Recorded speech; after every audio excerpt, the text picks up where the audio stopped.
আসসালামু আলাইকুম। আমার মেয়ে এই পুতুলের উপর এতটাই আসক্তি দেখেন, ওর ভাঙা পুতুলটা নিয়েও সে এরকম ঘুরে বেড়াবে এবং অলওয়েজ তার সাথে থাকবে। যদিও পুতুলটা আমি ৩ বার ঠিক করে দিয়েছি, তারপরও পুতুলটা যেই সেই হয়ে যাচ্ছে। তো এই লাস্ট বার আবার ঠিক করে দেব। দেখা যাক কি হয়, না হলে নতুন একটা কিনে দিব। জেগে থাকতে তো পুতুলটার কাছ থেকে নেওয়া যায় না, তাই ঘুমিয়ে থাকতে ওর পুতুলটার কাছ থেকে নিয়ে এখন আমি এই পুতুলটাকে ঠিক করব। দেখি কি হয় শেষমেশ।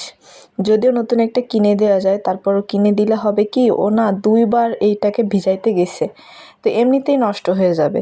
সেই জন্য ভাবলাম যে এটাই থাক, একটু ঠিকঠাক করে দিই। এই সেই কোমর ভাঙা পুতুল, দেখা যাক এখন এটাকে আমি সিজার করব। তো প্রথমে একটা কাঁচি দিয়ে তার পেটটা কাটবো। তো এটা হচ্ছে মানে কি বলবো, মনে হচ্ছে নিজেকে ডাক্তার মনে হচ্ছে, অপারেশন থিয়েটার অপারেশন করছি। যাই হোক, দেখেন এর ভিতরে নাড়ি ভুড়ি যা আছে আমি কিন্তু কতবার ঠিক করছি, কলম দিছি, তারপর মোম দিয়ে লাগাইছি, তারপরও এটা যেমন তেমনই আছে, মানে ভেঙেই যাচ্ছে এখান থেকে। তো দেখেন কস্টেপ দিয়ে এটাকে অনেক পেঁচাইছিলাম, তারপরও এটা ঠিক হচ্ছে না। তাই ভাবলাম যে এইগুলো একদম ফেলে দিয়ে নতুন করে ঠিক করব। তো এখানে এটা একদম অ্যাটাচড করা, এই নিচের এটা, তো এটা তোলা যাচ্ছে না। তো যে কোনো জিনিস এটার সাথে দেখি অ্যাটাচড করা যায় কি না। তো আমি বাজারে ওই যে বড় যে কলমগুলা সেগুলা খুঁজছিলাম, পাইনি, তাই এটা সেট করে দিব। তাই ভাবছি এটা হাতের কাছে পাইছি সেজন্য। তো এটার প্রথমে মাথাটা আমি কেটে নিয়ে আসবো। তো কাটার পর এভাবে ঢুকিয়ে আমি এটা নিচের এখানে সেট করার চেষ্টা করে দেখি হয় কি না।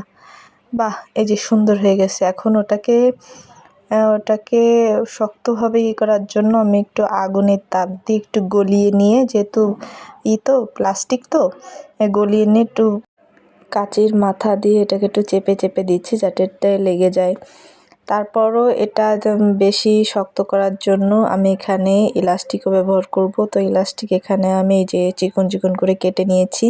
তো ইলাস্টিকটা পেঁচানোই মুশকিল, কারণ এখানে জামা কাপড় পরা আছে।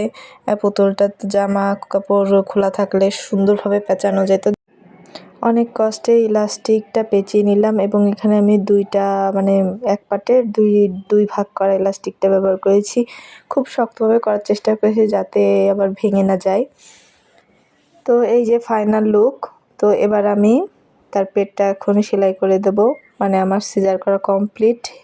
মানে যে বলে না অপারেশন সাকসেসফুল, তো আমিও সাকসেসফুল। দেখা যায় এটা কতদিন দীর্ঘস্থায়ী থাকে। তো যাই হোক, এটা আমার সেলাই শেষ। এই যে পুতুলটা রেডি। হ্যাঁ, আগে একটু আঁকাবাঁকা ছিল, এখন স্ট্রেট হয়ে গেছে। যাই হোক, এটা আমার মেয়েকে দিব এখন, দেখি তার রিয়াকশনটা কি হয়। তো দেখেন পুতুলটা দেখেই সে মানে কি খুশি, আমার হাতেতে বাবা কোলে নিয়ে নিছে। তো কেমন হয়েছে জানাবেন। আল্লাহ হাফেজ।